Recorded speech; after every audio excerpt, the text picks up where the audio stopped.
Hi, this is Kerry Artek with Wicked Stocks, bringing you your daily Tesla report for Tuesday, March 11th, 2025. Before I jump in the charts, I just want to briefly tell you that you should go to wickedstocks.com and take advantage of our 5-day free trial where you will see daily Triple Q, daily SPY, weekly Apple, S&P 500, NASDAQ 100, and 2 stock picks every week that we put out every week. That cater to the 3 to 5 week out to the 3 to 5 month position trader, always looking for 20% moves at least on those stock picks. You get to see everything for free for 5 days by taking advantage of our 5-day free trial. So go to wickedstocks.com. So we have sell signal number 1 4 weeks ago below the mid 340s, low to mid 340s, 340.80 to 345.53, which then anticipated 2-year channel support this week at 256.44. That held nicely late last week. Lo and behold, we gap below it on Monday and continue south.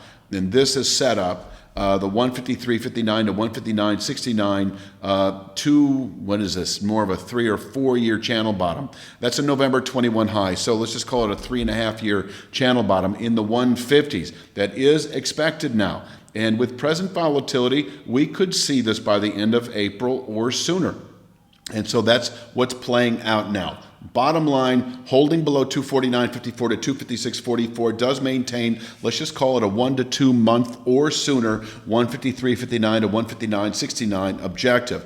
On the way down, 175.85. I might as well mention that. That's a full wave count, if you will. You take the November 21 high and subtract the January 21 low. That distance then subtracted from the December high of recent December high takes you to 175.85. So that kind of completes a wave, but it really is the channel structures in the 150s that I'm anticipating. But 175.85, not out of the question. Well, I don't know about this week. Let's take a look at, the only thing we really have going on the daily chart are these old highs and lows. We've got 224.26. It's not significant, but what is 238.88. That could contain intraday buying pressures. If we push through 238.88, then 249.54 to 56.44, that big area I showed a moment ago, in reach potentially. But really what I'm expecting is continued sell-off.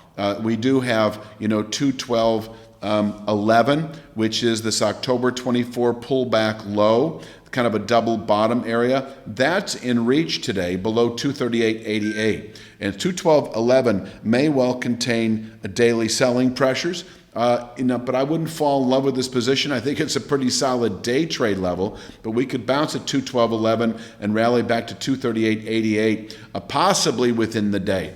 And if we happen to, let's just say, close above 238.88, then the 249.54 to 256.44 area, our long-term resistance, in reach then tomorrow perhaps, where we could top out, as I say, through the entire month of April, and below which the 150s remain a 1 to 2 month target. Now, I think I've mentioned this, that if we did close below 249.54, that this could be a rapid sell-off. This sort of kind of completes the entire move. And that final stage of the move could be sort of your collapse meltdown dynamic. So we could see this area much quicker. And if we do happen to close today below 212.11, you can see on this chart here, your 175.85, just another day or two, your 159.69, just another 2 to 3 days if we close today below 212.11. So if we close below 212.11 today, first off, I don't see this as a 3 to 5 day swing trade.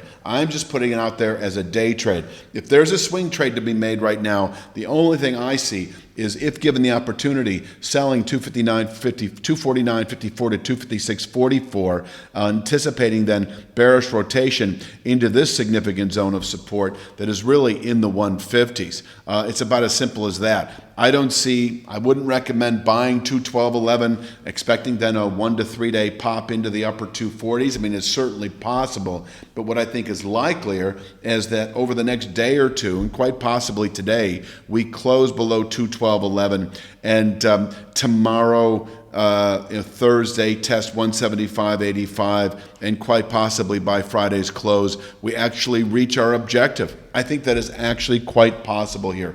153.59 to 159.69, well suited. This is really the last channel you can construct for the Tesla chart that goes back to its point of origins. I don't show all of it going back in time, but this is the last channel you can actually construct. Classic channel bottom, able to contain annual selling pressures. And it would look incredible. It already looks ugly. Let's be frank. But it would just look like Tesla is going to sort of fade into the oblivion over time. It will not be the stock that we've been trading in a speculative sense as we continue into later year and early next. I don't know what would become of it, but it certainly technically would not look like the stock. Now, that you can trade on a day tradable, swing tradable level, the speculative stock we've known now for years, for the last 4 or 5 years. But as long as 153.59 to 159.69 hold, and I think it very well may, and in fact I'm going to say I probably will, then yes, we can recover back into the 240s, 250s within a month or two. And there'll be a lot of good trade left through the rest of the year. So there's that. Is there anything else to say?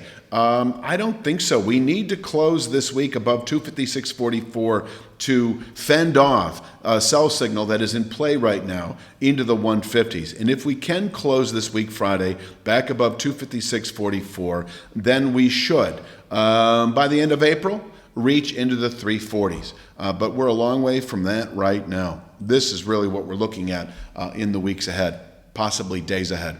I think that pretty much rounds it out. Please click like, share, subscribe. Check out wickedstocks.com. I will be back tomorrow, of course, with Wednesday's Tesla report. You have a great evening.